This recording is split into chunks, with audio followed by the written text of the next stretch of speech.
सर्वगोपाल भाई को करुछि जुहार किछि पचारुछि भाई गोप समाचार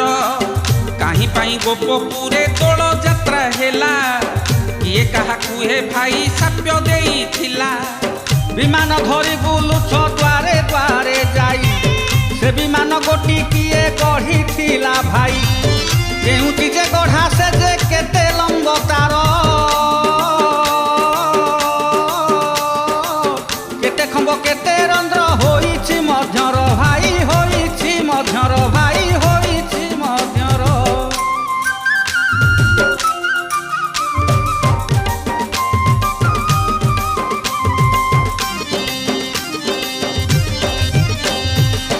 कहार आज्ञारे 5 दिन यात्रा हुए